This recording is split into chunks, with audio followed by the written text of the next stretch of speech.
सभी दर्शकों को मेरा नमस्कार। पाणिनि के अष्टाध्यायी पर आधारित कारक प्रकरण पर चर्चा कर रहे हैं। पूर्व व्याख्यान में संप्रदान कारक पर हमने चर्चा आरंभ की थी। आज भी हम संप्रदान कारक पर ही पाणिनि द्वारा दिए गए सूत्रों पर विस्तृत चर्चा करेंगे। जैसा कि मैंने आपको बताया कि पाणिनि अष्टाध्यायी पर अनेकों टीकाएं, अनेकों व्याख्याएं लिखी गई हैं। उनके सूत्रों की व्याख्या उनके आधार पर भी हमें जानना अनिवार्य है।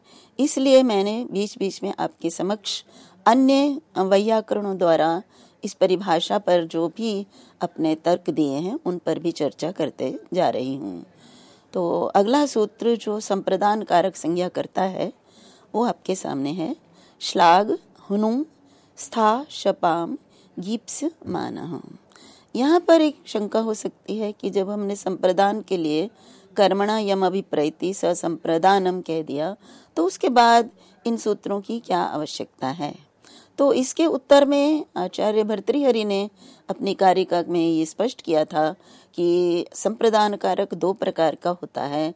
एक संप्रदान जो कि कारक में उसका किस प्रकार का संबंध है, और एक संप्रदान वो होता है जो हेतु आदि के स्थान पर होता है, और वो उसका कारण ये है कि उसके साथ कुछ और धातुएं या कुछ और शब्द होते हैं विशेष, जिनके कारण उनकी हेतु इत्यादि संज्ञा ना होकर, हेतु कर्म शेष इत्यादि ना होकर उनकी संप्रदान संज्ञा होती है, और इस कारण से उनमें चतुर्थी विभक्ति होती है।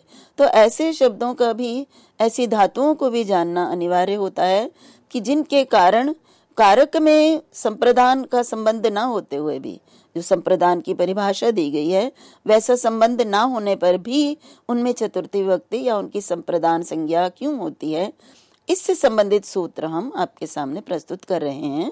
और ये सूत्र है जिसमें कि कुछ धातुएं गिनाई गई हैं।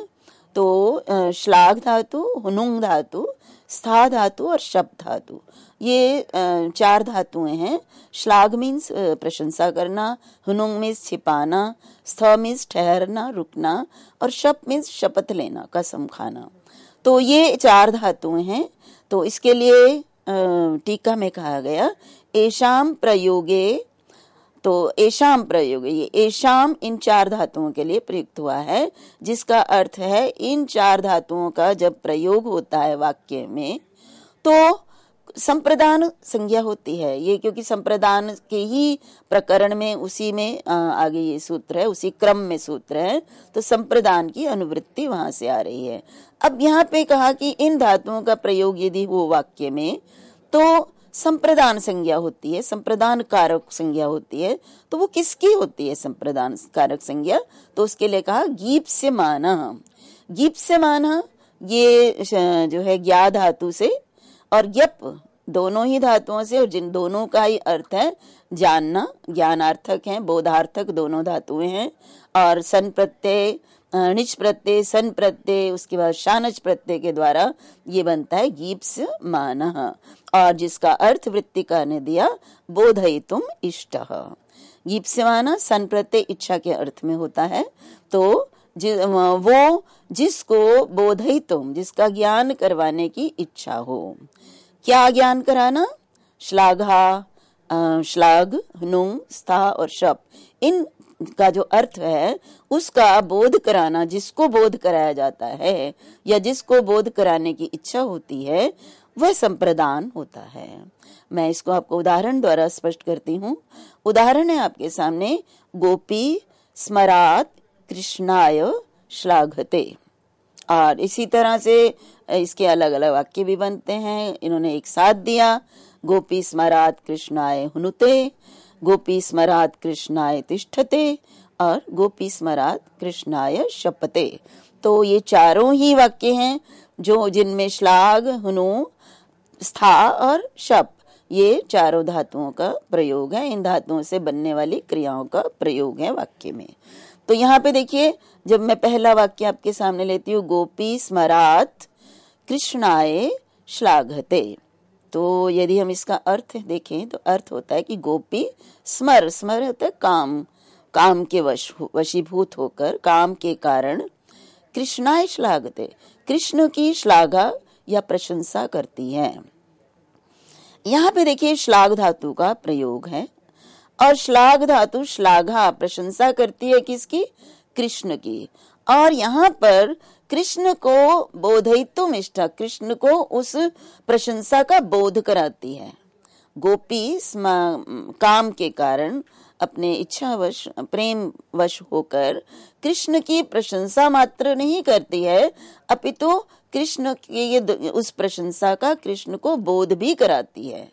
तो यहाँ देखिए अंतर है यहाँ पे, क्योंकि ये कर्म है, वास्तव में कर्म है कि श्लाघते कृष्णम श्लाघते, कृष्ण को श्लाघती प्रशंसित करती है, उसकी प्रशंसा या स्तुति करती है। तो यहाँ पर यदि हम ये अर्थ नहीं कहते बोधयितुम इष्ट, तो यहाँ पे संप्रदान नहीं हो सकता। परंतु जब हम कहते हैं कि जो गोपी है उसकी मंशा, उसकी इच्छा ये है कि वो कृष्ण की श्लाघा जब करती है तो उस श्लाघा का कृष्ण को बोध भी कराती है, तो इसलिए वो श्लाघ धातु के प्रयोग में बोधयितुम इष्ट कौन है? कृष्ण। कृष्ण को उस प्रशंसा का, उनकी प्रशंसा का बोध भी कराती है, इसलिए यहाँ पर इसकी संप्रदान कारक है। हम जानते हैं कि विवक्षातः कारकाणि भवन्ति, तो उसकी इच्छा पर आधारित है। यदि वो बोध नहीं करा रही है, चुपचाप किसी और के सामने उसकी श्लाघा प्रशंसा करती है, तब तो यहाँ पे संप्रदान नहीं होगा। लेकिन जब बोधयितुम इष्ट होगा, कृष्ण को उस श्लाघा का बोध कराना है, तब यहाँ पे संप्रदान कारक होगा। तो जब हम वाक्य में प्रयोग देखते हैं, तो जब हम इस प्रकार का चतुर्थी विभक्ति लगकर प्रयोग देखते हैं, तो हम समझ जाते हैं कि ये जो भी प्रशंसा कर रहा है, प्रशंसा करने वाला जिसकी प्रशंसा कर रहा है, उसको उस प्रशंसा का बोध करा रहा है, वो कराना चाहता है, उसकी इच्छा है कि उसे पता चले कि मैं उसकी प्रशंसा कर रहा हूँ। इसी प्रकार से हुनुते भी है, हुनुते मीन्स छिपाना। अब गोपी कामवश होकर, प्रेमवश होकर कृष्ण को छिपाती है, तो मतलब कृष्ण को किसी और को देखने के लिए नहीं देती है, और वो कृष्ण को उसका बोध भी कराती है कि मैं तुम्हें इन लोगों से छिपा रही हूँ। तो कृष्ण को छिपाती है, उस छिपाने का जो बोध है वो कृष्ण को जब कराना होता है, तो कृष्ण में कृष्ण की संप्रदान कारक संज्ञा होगी। जो अन्य संज्ञाएं प्राप्त होती हैं वो कर्म इत्यादि वो नहीं होंगी। इसी प्रकार से तिष्ठते, वो गोपी अब रुक जाती है कृष्ण के लिए, या तो क्या मतलब कृष्ण के लिए रुकना, खड़े होना, मतलब ये बोध कराने के लिए कि मैं उनके साथ हूँ, इस बात का बोध कराती है। रुककर, कृष्ण के लिए रुककर बोध कराती है। इसी प्रकार से शपथे है, तो शपथ लेती है कृष्ण के लिए, तो कृष्ण को उस शपथ का बोध भी कराती है। तो इस प्रकार से इसमें यद्यपि धातुओं का प्रयोग होने पर संप्रदान कारक संज्ञा होती है, परंतु गीप समाना जो है इसका बहुत अधिक महत्वपूर्ण यहाँ पर योगदान है। यदि गीप समाना, यदि बोध नहीं कराना चाहे, तो फिर संप्रदान कारक संज्ञा नहीं होगी। तो गीप समाना किम, इस प्रत्युदाहरण के रूप में कि यदि गीप समान नहीं होता यहाँ पे पद, तो फिर तो देवदत्ताए श्लाघते पथि, तो देवदत्त की श्लाघते पथि, तो मार्ग में प्रशंसा करती है। तो यहाँ पर श्लाघ धातु के योग में पथि, जिसकी की अधिकरण संज्ञा होकर जिसमें सप्तमी विभक्ति का प्रयोग है आधार होने के कारण, इसकी भी संप्रदान संज्ञा हो जाती। तो इसलिए गीप समानः इसका प्रयोग अत्यंत महत्वपूर्ण है इस सूत्र में। अब मैं आपके सामने शब्द कौस्तुभ में इसकी व्याख्या किस प्रकार से की गई है उस संबंध में बताना चाहूंगी कि एक व्याख्या तो यही है कि जिसको बोधयितुम इष्टः, यह बोधयितुम इष्टः सा संप्रदानम संज्ञया बोध्यते, अर्थात उसकी संप्रदान संज्ञा होती है। परंतु एक और अर्थ भी यहाँ पर शब्द कौस्तुभकार ने दिया, जो कि कुछ व्याकरणों ने या कुछ विद्वानों ने दिया, तो उसको स्पष्ट करते हुए शब्द कौस्तुभ में कहा अन्यत्वाहु। वो कहते हैं कि कुछ लोग ये अर्थ भी लेते हैं, जैसे आपके सामने उदाहरण है, देवताए आत्मानम परम वा श्लाघ्यम कथयति इत्यर्थः।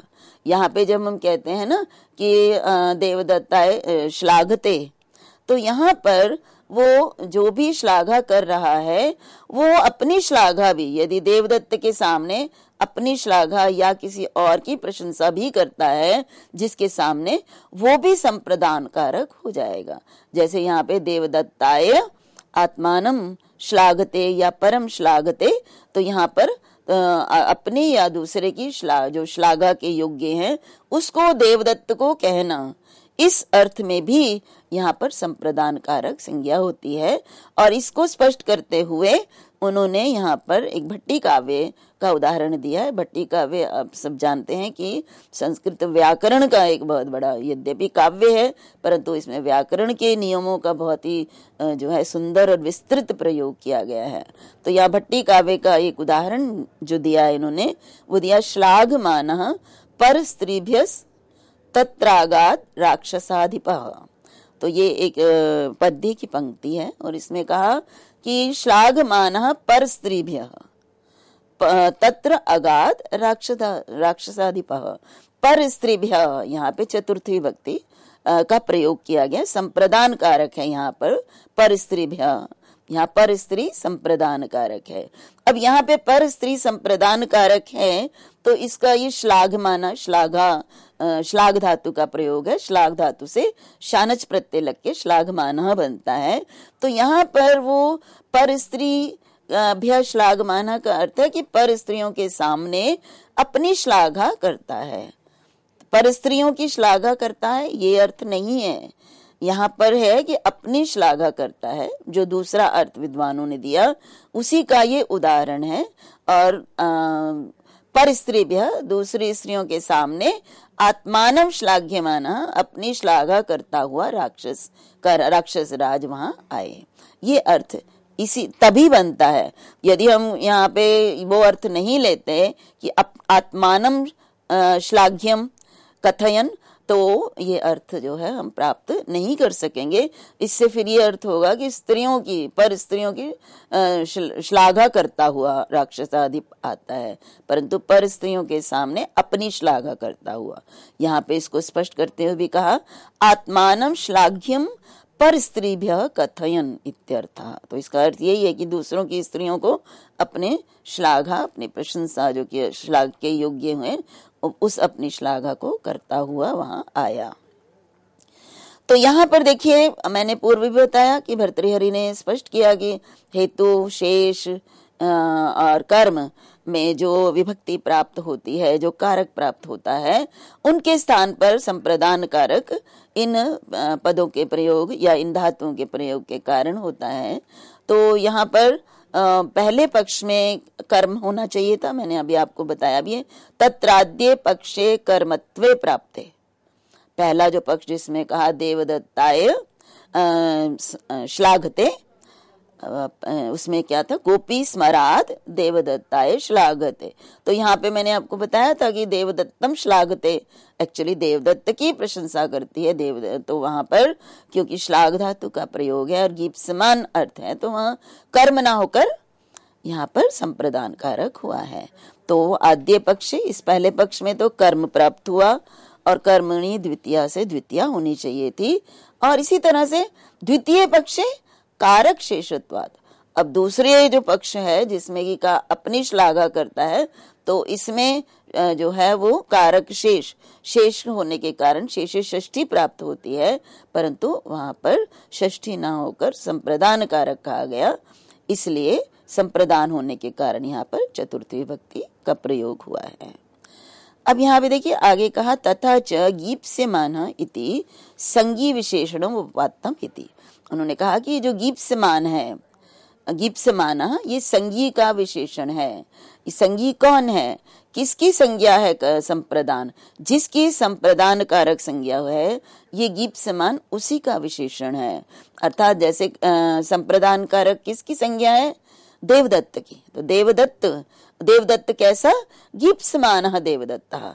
अर्थात तभी तो हमने ये अर्थ प्राप्त किया कि देवदत्त को बोध कराना है। अगर प्रशंसा कर रहे हैं तो वो उस देवदत्त उसको को बोध कराना, तो ये गीप्स्यमानः देवदत्तः, ये देवदत्त संगी है, उसका विशेषण है ये गीप्समान, ये हिलाराज ने इस पंक्ति को हमारे सामने रखा है कि गीप्समाना इति संगी विशेषणम उत्पादतम इति।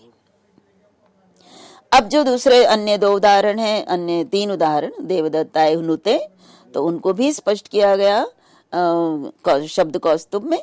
देवदत्ताय हुनुते, तो यहाँ पे हुनु धातु का प्रयोग है और यहाँ पे देवदत्त से छिपाया जा रहा है और छिपाने की बात उसको बताई भी जा रही है। देवदत्त को छुपाया जा रहा है और देवदत्त को बताया भी जा रहा है कि हम आपको छुपा रहे हैं। तो देवदत्तम हुनुवानस तमेव हुनुतिम तमेव बोधयति इत्यर्थः, अर्थात देवदत्त को छुपाने की इच्छा है और उस छिपाना जो है क्रिया को देवदत्त को बोध भी करा रहा है, जो भी हम गोपी कहते तो करा रही है। इसी प्रकार से देवदत्ताय तिष्ठते, देवदत्त के लिए रुकता है या रुकती है, तो यहाँ पे ईदृशो हम इत्यवस्थानेन बोधयति इत्यर्थः, वो तिष्ठते रुक कर जो है वो क्या बताना चाहती है कि मैं ऐसा हूँ, अर्थात मैं तुम्हारे लिए रुक सकता हूँ या रुकता हूँ। तो ये रुकने का बोध, ठहरने का बोध देवदत्त को कराया जा रहा है और देवदत्त के लिए ठहरा जा रहा है, इसलिए यहाँ देवदत्ताए, ये देवदत्त संप्रदान कारक है और संप्रदान होने के कारण इसमें चतुर्थी भक्ति, चतुर्थी संप्रदान सूत्र से होती है। इसी प्रकार से देवदत्ताए शपथे, देवदत्त की कसम खाती है, तो यहाँ पे शपथेन किंचित प्रकाशयति इत्यर्थः, शपथ लेकर वो प्रकाशित स्पष्ट करना चाहती है कि मैं आपकी शपथ ले रही हूँ। तो यहाँ पे देवदत्त यहाँ पे संप्रदान होकर, क्योंकि उसका शपथ का बोध उसको कराया जा रहा है और इसलिए इसकी संप्रदान कारक संज्ञा है। और आगे शब्द कौस्तुभकार ने कहा गीप्सिमान ग्रहणात् देवदत्तः श्लाघते गार्गिकया श्लाघते पथि इत्यादौ कर्त्रादि विषये संज्ञा न भवति। तो पूर्व में भट्टोजी दीक्षित ने भी स्पष्ट किया गीप्समाना का प्रयोग क्यों आवश्यक है या क्यों किया गया, इन्होंने भी यहाँ दिया। जैसे देवदत्ता श्लाघते, तो यहाँ श्लाघ धातु का प्रयोग है, लेकिन यहाँ पर कर्ता कारक है, यहाँ पे इसको गीप्समान नहीं है। ये श्लाघा देवदत्त प्रशंसा कर रहा है, लेकिन उस प्रशंसा को देवदत्त को बोध नहीं कराया जा रहा। इसी प्रकार से गार्गिकया श्लाघते पथि, और मार्ग में श्लाघा हो रही है तो या गार्गी श्लाघा कर रही है, तो यहाँ पर क्योंकि गीप्समान नहीं है, उसको बोध नहीं करा रहे श्लाघा का, इसलिए पथि और गार्गिकया इनमें कर्त्रादि विषय, तो कर्ता आदि हैं, तो इसलिए यहाँ पर संप्रदान संज्ञा नहीं हो सकती है। अब अगला सूत्र आपके सामने एक अन्य और धातु को लेकर, और उस सूत्र का यहाँ पे आपके सामने है धारे उत्तमर्णः। अब यहाँ पे देखिए धारे और उत्तमर्णः ये 2 पद हैं इसमें, और संधि करके धारे उत्तमर्णः ये बनता है। और जब हम इसको वृत्ति में देखते हैं तो इसमें हमें अर्थ प्राप्त होता है धारयते प्रयोगे उत्तमर्णः। अब उक्त संज्ञा, क्योंकि संप्रदान के ही उस प्रसंग में है ये और उसी क्रम में है, तो संप्रदान उक्त संज्ञा में संप्रदान कारक संज्ञा होती है। तो धारी ध्री धातु से और निच प्रत्यय लगाते हैं तो धारी बनता है, तो धारयति और धारयते यहाँ षष्ठी भक्ति में है। तो धारयते में निजंत ध्री धातु का प्रयोग होने पर जो उत्तमर्ण होता है, उत्तमर्ण उसके संप्रदान संज्ञा होती है। तो यहाँ पे उत्तमर्ण का समझना आवश्यक है कि उत्तमर्ण और अधमर्ण ये 2 शब्द होते हैं। उत्तम में उत्तमम ऋणम यस्य, उत्तम ऋण है जिसका, और अधमर्ण अधमम ऋणम यस्य। तो यहाँ पे उत्तम ऋण किसका होता है? देखिए, जो ऋण देने वाला है, जो किसी को कर्ज देता है उसका ऋण तो उत्तम है, क्योंकि वो उसको तो वापस लेना है, उससे मिलेगा। और अधमर्ण जो बेचारा ऋण लेता है, क्योंकि वो मांगता है, इसलिए उसका ऋण उसको अधमर्ण कहते हैं। तो यहाँ पे कहा कि यदि धारी का प्रयोग हो, निजंत ध्री धातु का प्रयोग हो, तो जो उत्तम वर्ण होगा वाक्य में उसकी संप्रदान कारक संज्ञा होती है। इसका उदाहरण वृत्तिकार ने दिया, भक्ताय धारयति मोक्षम हरि। यहाँ पे हरि हरि भगवान के लिए आया, भगवान विष्णु, भक्ताय भक्त के लिए, मोक्षम धारयति मोक्ष धारण करते हैं, या जैसे हम अंग्रेजी में कहते हैं ना, ओ शी ओज दिस टू मी, तो यही यहाँ पे अर्थ है कि जो भक्त के लिए देय है, हरि जो हैं उनके, वो भक्त को उन्होंने क्या देना है, मोक्ष देना है। तो यहाँ पे कर्जदार हैं एक तरह से। तो अब यहाँ पे प्रश्न उठता है, क्योंकि भक्त जो है यहाँ पे इसकी संप्रदान संज्ञा है, तो ये कैसे? अब उत्तमर्ण जब हम कहते हैं तो हमें दिखने में तो लगता है कि हरि उत्तमर्ण है और भक्त जो है अधमर्ण है, परंतु यहाँ पे यदि हम अर्थ की दृष्टि से देखें तो मोक्ष हरि ने भक्त को देना है, तो हरि देनदार है और भक्त लेनदार है। भक्त लेनदार कैसे हैं? क्योंकि भक्त ने भक्ति करके अपनी भक्ति से हरि को ऋणी बना दिया है। जैसे पूर्व वाक्य में कहा कि वो ऋण देकर जो है व्यक्ति दूसरे को ऋणी बना देता है और वो अधमर्ण बन जाता है और ऋण देने वाला उत्तमर्ण होता है। इसी प्रकार से भक्त ने हरि की इतनी भक्ति करी कि भक्त उत्तमर्ण बन गया और ऋणी बन गए हरि, और इसलिए हरि जो है वो उसके मोक्ष, उसके लिए मोक्ष के ऋणी हैं, अर्थात उसको मोक्ष देकर ऋण चुकाना है। तो इसलिए ये भक्त क्या है, उत्तमर्ण, और हरि यहाँ पे अधमर्ण है। क्योंकि पुराणों में भी ये कहा गया है कि यदि आप ईश्वर को, भगवान को बहुत अधिक कुछ ना भी अर्पित करके यदि श्रद्धा पूर्वक फल फूल इत्यादि छोटी सी भी कोई चीज अर्पित करते हो भक्ति पूर्वक, तो ईश्वर जो है वो प्रसन्न होकर आपको बहुत अधिक फल देते हैं, और आपकी भक्ति यदि इतनी अधिक भक्ति है तो मोक्ष की प्राप्ति भी वो देते हैं। तो भगवान ऋणी हो जाते हैं आपके। तो इसलिए यहाँ पर उत्तमर्ण भक्त और अधमर्ण हरि। काशिका में इसको किस प्रकार से स्पष्ट किया गया, इसके विषय में मैं आपके सामने प्रस्तुत करती हूँ। काशिका में कहा, उत्तमम ऋणम यस्य, ये मैंने आपको बताया कि जिसका ऋण उत्तम होता है। अब कस्य च उत्तमम ऋणम, अब उत्तम ऋण किसका होता है, यदि हम धनम, जिसका धन होता है। अधिकतर अधिकांश रूप से धन का ही ऋण एक तरह से होता है, दिया जाता है, धन ही ऋण रूप में दिया जाता है, इसलिए सामान्य जो बात होती है उसी को उदाहरण के रूप में दिया गया यहाँ पे। तो उत्तम ऋण किसका हुआ, जिसका धन है। तो धन स्वामी प्रयोक्ता उत्तम ऋण, तो जो धन का स्वामी है, धन को देने वाला है, वो क्या हो गया, वो उत्तम ऋण हो गया। और ससंप्रदान संज्ञो भवति, और वही संप्रदान कारक कहलाता है। तो जैसे देवदत्ताय शतम धारयति, ये देवदत्त को 100 रुपया कर्ज देना है उसने, तो ये देवदत्त से जिसने लिया है वो देवदत्त अधमर्ण है और देवदत्त उत्तमर्ण है, क्योंकि देवदत्त को कर्जा जो है उसने चुकाना है। इसी तरह से यज्ञ दत्ताय शतम धारयति, इसी प्रकार। अब यहाँ पे प्रश्न उठता है कि उत्तमर्ण का ना प्रयोग होता और धारी धातु का प्रयोग होता, तो यहाँ पे देखिए देवदत्ताय शतम धारयति ग्रामे, तो यहाँ पे देवदत्त में तो संप्रदान है धारी के योग में, लेकिन ग्राम में भी जो है वो संप्रदान कारक हो जाता और चतुर्थी विभक्ति प्राप्त हो जाती। इसलिए उत्तमर्ण जो है इसका प्रयोग अधिक आवश्यक है, अनिवार्य है। अब अगला सूत्र है स्पृहेरिप्सितः। तो देखिए भिन्न भिन्न धातुओं के योग में कैसे संप्रदान कारक संज्ञा होती है, वाक्य में किन परिस्थितियों में होती है। क्योंकि यदि वो परिस्थितियां नहीं है और हम संप्रदान कारक करके चतुर्थी विभक्ति का प्रयोग करते हैं तो हमारा वाक्य अशुद्ध हो जाएगा। तो शुद्ध वाक्य तभी होगा जब हम ये देखते हैं कि यहाँ पर संप्रदान कारक किस कारण से हो रहा है। तो अब यहाँ पे देखिए स्पृहे इप्सितः, तो यहाँ पे स्पृहयते प्रयोगे इष्टः संप्रदानम स्यात्। अब स्पृह धातु का प्रयोग स्पृहयति बनता है उससे, तो स्पृह धातु का प्रयोग ये भी षष्ठी विभक्ति में है, तो इष्टः अर्थात जिससे स्पृहा करने की इच्छा हो। स्पृहा मीन्स इच्छा।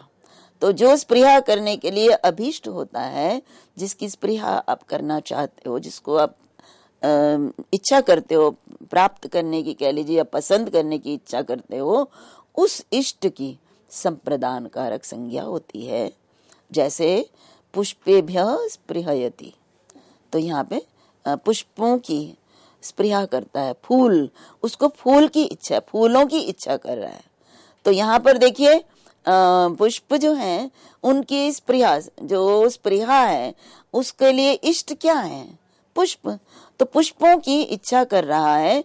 यद्यपि यहाँ पर पुष्पों को चाहता है या पुष्प, तो यहाँ पर पुष्प में पुष्प की कर्म कारक संज्ञा होनी थी, परंतु स्पृहा के योग में, स्पृह धातु के योग में यहाँ पर इष्ट पुष्प, उसमें उसकी संप्रदान कारक संज्ञा होकर चतुर्थी विभक्ति होती है। इस वाक्य को जब हम किसी और इष्टः का प्रयोग किया, इसलिए स्पृह के योग में चतुर्थी विभक्ति कर्म कारक होता है, संप्रदान कारक होता है। परंतु अभी आपके सामने यहाँ पे यदि मैं कहूँ इष्टः ना हो, इप्सितः किम, अगर इप्सित नहीं होता तो पुष्पेभ्यो वने स्पृहयति, इस उदाहरण में देखिए पुष्पेभ्यो स्पृहयति, ये तो ठीक है, लेकिन अगर इप्सित नहीं होता, केवल होता है कि स्पृहा, स्पृह धातु होती है, तो संप्रदान होता है, तो वने, जो कि वन आधार है, लेकिन स्पृहा तो वन की भी है ना, वन में फूल चाहिए उसको, वन में फूल अच्छे लगते हैं, तो वन की भी संप्रदान कारक संज्ञा हो जाती। तो ईप्सित मात्रे इयम संज्ञा, इसलिए इससे ये स्पष्ट होता है कि ये संज्ञा ईप्सित, केवल मात्र ईप्सित होने पर ही होती है। प्रकर्ष विवक्षायाम तो परत्वात् कर्म संज्ञा, ये भी बहुत आवश्यक है जानना कि यहाँ कर्म संज्ञा भी होती है। देखिए ईप्सित है तो संप्रदान, स्पृहा, स्पृह धातु का प्रयोग है, ईप्सित है, केवल केवल मात्र इच्छा है, तो संप्रदान कारक होगा। लेकिन प्रकर्ष विवक्षायाम, जब हम ईप्सित तम कहना चाहते हैं, उसे तो फूल ही ईप्सित तम है, सबसे अधिक प्रिय है, तो फिर यहाँ संप्रदान भी प्राप्त हो रहा है ईप्सित होने के कारण, और कर्तुरीप्सित तमम कर्म भी हो रहा है, लेकिन परवर्ती सूत्र होने के कारण, तो आकडारात एक का संज्ञा, तो यहाँ पे एक ही संज्ञा होगी, तो वो होगी कर्म संज्ञा जो परवर्ती है। तो पुष्पाणि स्पृहयति से यहाँ पे कर्म कारक ही होगा। तो पुष्पाणि स्पृहयति, पुष्पेभ्यः स्पृहयति, इन दोनों में अंतर क्या है ये जानना वाक्य के द्वारा ही प्राप्त किया जा सकता है। वक्ता की इच्छा इसी से स्पष्ट हो जाती है। जब हम पुष्पाणि स्पृहयति वाक्य देखते हैं तो हम समझ जाते हैं कि यहाँ पे स्पृहा ईप्सिततम है, तो अगर पुष्पेभ्यः है तो स्पृहा की केवल इच्छा ही है, ईप्सिततम नहीं है। शब्द को स्तुभ में भी यही कहा, यदा तु ईप्सितम ईप्सिततमम वा शेषत्वेन विवक्षितम तदा षष्ठी एवेति। ये इन्होंने हरदत्त आदि जो आचार्य हैं उनका एक मत प्रस्तुत किया है कि जब ईप्सितम ईप्सिततमम वा शेषत्वेन विवक्षितम, जब शेष के रूप में बताया जाता है इनको, तो षष्ठी विभक्ति का प्रयोग भी होता है। तो अभी के लिए इतना ही। आगे भी संप्रदान कारक से संबंधित और सूत्र हैं, तो उनकी चर्चा हम अगले व्याख्यान में करेंगे। तब तक के लिए सभी को मेरा नमस्कार।